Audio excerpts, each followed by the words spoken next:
Bismillahirrahmanirrahim. Assalamu alaikum dear student. Here is biochemist Ahmed Ali Maimun and you are watching SH Biochemist Coaching Center. Today we are going to discuss about the classification of carbohydrate. And previous class we have discussed about the carbohydrate, concept of carbohydrate and functions of carbohydrate. If you haven't watched that, kindly first of all watch that to understand this lecture easily, and the link of that lecture is available in the description. So let's start. हम classification को start करने से पहले थोड़ा सा hydrolysis पे आएंगे कि हाइड्रोलाइसिस क्या है। अगर आपको हाइड्रोलाइसिस समझ में आ जाएगा तो आपको पूरा लेक्चर आसानी से समझ में आ जाएगा। तो आइए, hydrolysis, hydro means water and lysis means break down, it means break down of water. Hydrolysis is a process during which polymers are break down into their subunits or monomers by the addition of water is called hydrolysis. Hydrolysis क्या है? एक ऐसा process है जिसमें polymers, it means complex molecules or large molecules or compounds will break down into the simpler one. जो complex molecules हैं hydrolysis के दौरान क्या होता है, वो अपने सब यूनिट्स में जिससे वो मिलकर बने होते हैं उनमें कन्वर्ट हो जाते हैं. और it is a process in which large और complex molecule break down into the simpler one in the presence of water. ये एक ऐसा प्रोसेस है जिसमें लार्ज और कॉम्प्लेक्स मॉलिक्यूल्स अपने सिंपलर वन यूनिट्स में कन्वर्ट हो जाते हैं. Simpler one are those molecules which not further hydrolysed, यानी सिंपलर वन ऐसे मॉलिक्यूल्स हैं, ऐसे यूनिट्स हैं जो फर्दर हम उन्हें हाइड्रोलाइज नहीं कर सकते. ऐसे यूनिट्स में कन्वर्ट हो जाते हैं complex compound. Are the example of hydrolysis are all food digestion reactions are the examples of hydrolysis. आइए थोड़ा इसे एग्जाम्पल की हेल्प से हम समझते हैं कि हाइड्रोलाइसिस क्या है. यहाँ पे देखिए आप दो मोनोमर्स हैं, first monomer and second monomer. ये दोनों मोनोमर्स आपस में एक बॉन्ड के थ्रू लिंक हैं, बॉन्डेड हैं. हमें क्या करना है, इन्हें हाइड्रोलाइज करना है. हाइड्रोलाइज कैसे होंगे? जब वाटर का मॉलिक्यूल हम स्प्रेड करेंगे. आपको पता है कि जो वाटर मॉलिक्यूल है उनके दो पार्ट होते हैं वाटर मॉलिक्यूल्स के, एक होता है एश और दूसरा होता है ओ एश. जब हम वाटर मॉलिक्यूल को स्प्रेड करेंगे उसके दो पार्ट्स में, और जब हम उसके पार्ट्स को एक हाइड्रोजन को एक मोनोमर से और OH को दूसरे मोनोमर से ऐड करेंगे तो जो उनके दरमियान बॉन्ड है वो स्प्लिट हो जाएगा, वो हाइड्रोलाइज हो जाएगा, रप्चर हो जाएगा. जब बॉन्ड हाइड्रोलाइज हो जाएगा तो दोनों मोनोमर्स आपस में एक दूसरे से दूर हो जाएंगे, सेपरेट हो जाएंगे. तो यहाँ पे देखें आप, ये कार्बोहाइड्रेट का मॉलिक्यूल है जिसे सक्रोज कहा जाता है. सक्रोज को जब हम हाइड्रोलाइज करेंगे हमें क्या करना है, पहले वाटर मॉलिक्यूल को ऐड करना है. जब वाटर मॉलिक्यूल को हम स्प्लिट करेंगे इस एंजाइम की मदद से और हम इसे ऐड करेंगे इस सक्रोज में, तो क्या होगा, एश और ओएश दोनों स्प्लिट हो जाएंगे और अलग-अलग सब यूनिट में बॉन्ड के अंदर जो मोनोमर्स ऐड हैं उनमें ऐड हो जाएंगे. तो जो उनके दरमियान बॉन्ड है वो स्प्लिट हो जाएगा, ब्रेक डाउन हो जाएगी उस बॉन्ड की. तो जो सक्रोज है वो अपने एक्चुअल यूनिट्स में कन्वर्ट हो जाएगा. तो यहाँ पे देखें जब हमने इसे हाइड्रोलाइज किया है तो ये अपने सिंपलर वन और एक्चुअल यूनिट्स में कन्वर्ट हो चुका है. यहाँ पे देखें जो सक्रोज है वो ग्लूकोज और फ्रक्टोज से मिलके बना हुआ है. और दूसरा एग्जांपल है प्रोटीन का. यहाँ पे आप देख रहे हैं डाइपेप्टाइड चेन मौजूद है. जब हम वाटर मॉलिक्यूल यहाँ पे ऐड करेंगे, यहाँ पे क्या है, एक पेप्टाइड बॉन्ड मौजूद है. जब पेप्टाइड बॉन्ड को हम वाटर मॉलिक्यूल देंगे तो एक से एश और दूसरे मोनोमर से ओएच मिलेगा. जब ये दोनों मिल जाएंगे तो जो इनके दरमियान पेप्टाइड बॉन्ड मौजूद है वो स्प्लिट हो जाएगा. जब ये जैसे स्प्लिट हो जाएगा तो वो अपने जो डाइपेप्टाइड चेन यहाँ पे मौजूद है वो अपने सिंपलर वन और एक्चुअल यूनिट्स में कन्वर्ट हो जाएगी. यहाँ पे देखें आप, ये दो अमीनो एसिड से मिलके बनी है. यहाँ पे फर्स्ट अमीनो एसिड यहाँ पे और ये दूसरा amino acid. This was the hydrolysis. यहाँ पे हम अब हाइड्रोलाइसिस की मदद से हेल्प से क्लासिफिकेशन ऑफ कार्बोहाइड्रेट को समझेंगे. तो ये था हाइड्रोलाइसिस। अब आते हैं classification of carbohydrate. Classification of carbohydrate. There are three groups of carbohydrate on the basis of saccharides. Saccharides की बुनियाद पर कार्बोहाइड्रेट को थ्री ग्रुप्स में डिवाइडेड किया गया है। पहले monosaccharides, oligosaccharides and polysaccharides. Monosaccharides are the simpler one units, are the actual units of carbohydrate. जो मोनोसेक्राइड्स हैं वो सिंपलर वन है, हम उन्हें फर्दर हाइड्रोलाइज नहीं कर सकते क्योंकि वो पहले से ही सिंपलर वन में कन्वर्ट हो चुके हैं। यहाँ पे देखें, यहाँ पे कोई किसी किस्म की बॉन्डिंग यहाँ पे नहीं है। अगर बॉन्डिंग होती तो हम उसे हाइड्रोलाइज करते, पर यहाँ पे कोई भी बॉन्डिंग नहीं है, इसीलिए ये क्या है, सिंपलर वन है, हम इसे फर्दर हाइड्रोलाइज नहीं कर सकते। और oligosaccharides, oligo means pure, saccharides means sugar. यहाँ पे सम कार्बोहाइड्रेट के मॉलिक्यूल्स बॉन्डेड हैं आपस में। यहाँ पे देखें दो मोनोसेक्राइड्स कनेक्टेड हैं आपस में थ्रू अ बॉन्ड लिंकेज। जब हम इस बॉन्ड को ब्रेक डाउन करेंगे तो ये मॉलिक्यूल दो मोनोसेक्राइड्स में कन्वर्ट हो जाएगा। और यहाँ पे देखें ये थ्री मॉलिक्यूल्स और मोनोमर्स और मोनोसेक्राइड्स आर अटैच्ड टुगेदर। यहाँ पे ये तीन मोनोसेक्राइड्स अटैच हैं आपस में, जब हम इन्हें हाइड्रोलाइज करेंगे तो ये थ्री मोनोसेक्राइड्स में कन्वर्ट हो जाएंगे। तो यहाँ पे ये लॉन्ग चेन आप देख रहे हैं, ये लॉन्ग चेन कंटेन 10 मोनोसेक्राइड्स। ये जो लॉन्ग चेन आपको नजर आ रही है, ये इसके अंदर 10 मोनोसेक्राइड्स मौजूद हैं। जब हम इसकी हाइड्रोलाइसिस करवाएंगे तो ये 10 मोनोसेक्राइड्स में कन्वर्ट हो जाएगी। और यहाँ पे देखें polysaccharides, poly means many, saccharides means sugar. Many saccharides are present in polysaccharides. ये जो पॉलीसेक्राइड है इसके अंदर मैनी मोनोसेक्राइड्स मौजूद हैं। यहाँ पे देखें ये चेन यहाँ से स्टार्ट होती है यहाँ पे एंड, या और ये चेन यहाँ पे इस जगह से स्टार्ट होती है इससे, और ये चेन इस जगह से स्टार्ट होती है। जब हम इसकी हाइड्रोलाइसिस करवाएंगे तो ये मेनी मोनोसेक्राइड्स में कन्वर्ट हो जाएगी। यहाँ पे देखें हमने इसकी हाइड्रोलाइसिस करवाई है, ये यहाँ पे जो बॉन्डिंग है हमने ये यहाँ पे बॉन्डिंग ख़त्म कर दी है यहाँ से, तो ये जो मोनोसेक्राइड्स हैं यहाँ पे आपको नज़र आ रहे होंगे, मेनी मोनोसेक्राइड्स में ये कन्वर्ट हो गई है। आइए इन्हें फर्दर डिटेल में देखते हैं। Monosaccharides, mono means one, saccharides means sugar. Monosaccharides are the simpler sugars. हमने पहले डिस्कस किया कि जो मोनोसेक्राइड्स हैं वो सिंपलर वन यूनिट्स हैं, जो फर्दर हम उन्हें हाइड्रोलाइज नहीं कर सकते।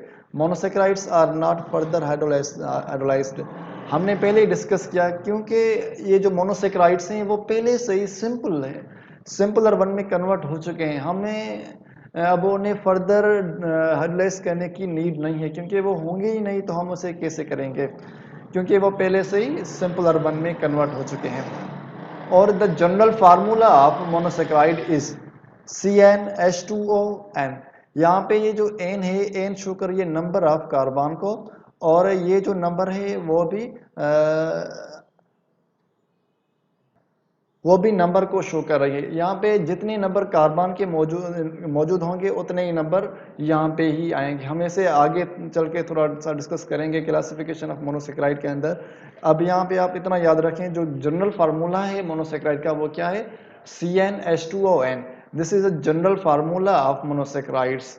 हम आगे चल के इसे डिफाइन करते हैं कि ये फार्मूला क्या है। और they are the white crystalline structures. जो मोनोसेक्राइड हैं वो क्या है, वाइट क्रिस्टलाइन स्ट्रक्चर। जो उनकी स्ट्रक्चर है वो क्या है, क्रिस्टलाइन है, और कलर उनका क्या है, वाइट कलर है। और they are soluble in water due to the hydroxyl group. आपको पता है, हमने पहले डिस्कस किया था, कार्बोहाइड्रेट के अंदर जो कार्बोहाइड्रेट है उसके अंदर पॉलीहाइड्रोक्सिल ग्रुप्स आर प्रेजेंट। उसके अंदर बहुत सारे हाइड्रोक्सिल ग्रुप्स मौजूद हैं, और जो हाइड्रोक्सिल ग्रुप्स हैं वो क्या है, पोलर इन नेचर है। Due to the polar nature they are soluble in water. आपको पता है वाटर भी क्या है, पोलर नेचर है। Due to the polarity the monosaccharides are hydrolyzed in the water or soluble in the water and they are mostly occur in nature. हमें monosaccharide nature के अंदर बहुत सारे इजीली मिल जाते हैं। और the classification of monosaccharides on the basis of carbon atoms. Carbon के atom की मौजूदगी के हिसाब से हमने मोनोसेक्राइड्स को फर्दर क्लासेस में डिवाइडेड किया है और उनको फर्दर क्लासीफाई किया है। आइए तो देखते हैं कि वो कौन सी क्लासिफिकेशन है। Classification of monosaccharides on the basis of number of carbon atoms. पहले आप थोड़ा सा इस जनरल फार्मूला पे आए। यहाँ पे ये जो n है, n शो कर रही है नंबर ऑफ कार्बन को, और यहाँ पे n also show the number. जितने नंबर कार्बन्स के होंगे उतने ही नंबर यहाँ पे आएंगे। जितने नंबर यहाँ पे आएंगे हम उस नंबर से इस ऑक्सीजन को और हाइड्रोजन को क्या करेंगे, मल्टीप्लाई करेंगे। जो आंसर आएगा वही हमें वहाँ पे पुट करना होगा। यहाँ पे देखें, सपोज हम यहाँ पे 3 नंबर देते हैं कार्बन के, it means there are 3 atoms of carbon. जब हम यहाँ पे 3 एटम्स लगा रहे हैं कार्बन के, तो जाहिर सी बात है यहाँ पे भी 3 नंबर आएंगे। It means 3 number is present here also. So जितने नंबर यहाँ पे होंगे उतने नंबर यहाँ पे होंगे, और हम इस नंबर से इन दोनों को क्या करेंगे, मल्टीप्लाई करेंगे। यहाँ पे देखिए, यहाँ पे 3 नंबर हैं कार्बन के, उतने ही नंबर क्या है यहाँ पे भी ऑक्सीजन पे मौजूद हैं। यहाँ पे हमें क्या करना है, यहाँ पे इस नंबर से इन दोनों को क्या करना है, मल्टीप्लाई करना है। यहाँ पे कितने नंबर, 3 नंबर हैं, तो यहाँ पे हमने कितने नंबर रखे हैं, यहाँ पे भी हमने 3 नंबर रखे हैं, और इस 3 को हम क्या करेंगे, इन दोनों को मल्टीप्लाई करेंगे। यहाँ पे कोई नंबर मौजूद नहीं है, तो यहाँ पे क्या आएगा, ओनली 3 आएंगे, और यहाँ पे 2 नंबर इज अवेलेबल ऑलरेडी। जब हम 2 को 3 से क्या करेंगे, मल्टीप्लाई करेंगे, तो आंसर क्या आएगा, 6 आंसर आएगा। और अगर यहाँ पे हम 4 एटम्स रख दें कार्बन के, तो यहाँ पे भी जाहिर सी बात है 4 आएंगे। तो जब हम 4 से इन दोनों को मल्टीप्लाई करेंगे तो आंसर क्या आएगा, यहाँ पे तो 4 ही आएगा, क्योंकि यहाँ पे कोई नंबर मौजूद नहीं है। और यहाँ पे कितना आएगा नंबर, 8 नंबर आएगा, क्योंकि यहाँ पे 2 ऑलरेडी मौजूद हैं। जब 2 को हम 4 से क्या करेंगे, मल्टीप्लाई करेंगे, तो आंसर क्या आएगा, 8 आएगा। यहाँ पे देखिए आप, यहाँ पे ऑक्सीजन कार्बन के एटम 5, तो यहाँ पे ऑक्सीजन के एटम 5, तो जब हम 2 को 5 से क्या करेंगे, मल्टीप्लाई करेंगे, तो आंसर क्या आएगा, 10 आएगा। और यहाँ पे देखें आप 6, जब हम 6 एटम से ले रहे हैं कार्बन के, तो जाहिर सी बात है यहाँ पे 6 एटम होंगे ऑक्सीजन के। जब हम 6 से 2 को मल्टीप्लाई करेंगे, तो आंसर क्या आएगा, 12 आएगा, और 7 14। तो this is a classification of monosaccharides on the basis of number of carbon atoms. यहाँ पे 3 एटम्स हैं कार्बन के, 4 5 6 7। Trios means 3, tetra means 4, penta means 5, hexa means 6, hepta means 7. 7 carbon atoms are present in a monosaccharide molecule, and the example of trios is glycerose, it means glyceraldehyde, and diglyceroxyacetone. And the example of tetros is erythrose and erythrulose. Example of pentose is a ribose and ribulose. Example of hexose, glucose, galactose and fructose. These are the examples of hexose. And example of heptose is a glucoheptose. This was the classification of monosaccharides on the basis of number of carbon atoms. Oligosaccharides. Oligo means few and saccharide means sugar. The carbohydrate which yield to 10 monosaccharides by the hydrolysis are called oligosaccharides. जब हम compound को hydrolyse करें और वो compound हमें 2 से 10 तक monosaccharides provide करे, तो वो कौन सा कार्बोहाइड्रेट होगा, वो ओलिगोसेक्राइड होगा, क्योंकि वो हमें 2 से 10 तक मोनोसेक्राइड्स दे रहा है, इसीलिए हम उसे क्या कहेंगे, ओलिगोसेक्राइड कहेंगे। And it is a most abundant in nature. ये जो ओलिगोसेक्राइड है वो नेचर में बहुत सारे मिकदार में अवेलेबल है। और ओलिगोसेक्राइड डाइसेक्राइड भी हो सकते हैं, ट्राइसेक्राइड भी हो सकते हैं, टेट्रा पेंटासेक्राइड्स भी हो सकते हैं। और ये जो डाइसेक्राइड है मोस्टली हेक्सोस शुगर से मिलके बनते हैं डाइसेक्राइड्स। यहाँ पे देखें आप, maltose is a combination of glucose and glucose. जब ग्लूकोस के 2 एटम्स आपस में मिलेंगे तो क्या बनेगा, माल्टोस बनेगा। इसी तरह lactose is also disaccharide and it is combination of 2 hexose sugar. Sucrose is also disaccharide which is made up of glucose and fructose. And जब हम डाइसैकेराइड को क्या करेंगे, हाइड्रोलाइज करेंगे, तो हमें क्या मिलेगा, 2 मोनोसैकेराइड मिलेंगे। और डेक्स्ट्रिन, डेक्स्ट्रिन क्या है, वो भी एक ओलिगोसैकेराइड है। जब हम इसकी हाइड्रोलाइसिस करवाएंगे तो वो हमें 3 से 10 मोनोसैकेराइड देंगे। और डेक्स्ट्रिन जो है मोस्टली प्लांट रूट के अंदर मौजूद होता है। Polysaccharide. Poly means many and saccharide means sugar. Polysaccharide is a complex group of carbohydrate. जो polysaccharide है वो complex group है कार्बोहाइड्रेट का, क्योंकि polysaccharide के अंदर बहुत सारे मोनोमर्स, मोनोसैकेराइड्स मौजूद होते हैं। और polysaccharides are the tasteless. It is made up of hundreds of simple sugars. जो पॉलीसेकेराइड्स हैं वो हंड्रेड्स ऑफ सिंपल शुगर से मिलके बनते हैं। और they are the insoluble in water. क्यों इनसॉल्युबल हैं वाटर के अंदर, क्योंकि जब कंडेंसेशन प्रोसेस होता है तो उस दौरान हाइड्रोक्सिल ग्रुप्स रिमूव होते जाते हैं। जितने हाइड्रोक्सिल ग्रुप्स रिमूव होते जाएंगे तो उनकी पोलैरिटी कम होती जाएगी। जैसे जैसे पोलैरिटी कम होती जाएगी तो वो वाटर में इनसॉल्युबल होते जाएंगे। और examples of the polysaccharides are starch, cellulose and glycogen. Starch क्या है, stored form of glucose in plants. अगर ग्लूकोज प्लांट्स के अंदर स्टोर हो जाता है तो उसे कहते हैं स्टार्च। अगर वही ग्लूकोज एनिमल्स के अंदर स्टोर हो जाए तो उसे क्या कहते हैं, ग्लाइकोजन कहते हैं, या उसे एनिमल स्टार्च भी कहते हैं। Cellulose, cellulose is present in the cell wall of plants. जो प्लांट्स के सेल वॉल होते हैं उसके अंदर भी सेल्यूलोज मौजूद होता है। और cellulose is a stored form of glucose or carbohydrate. So dear student, this was the classification of carbohydrate. मैं उम्मीद करता हूँ आपको आज का लेक्चर समझ में और पसंद आया होगा।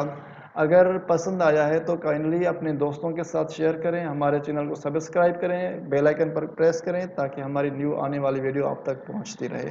खुदा हाफिज़, वस्सलाम।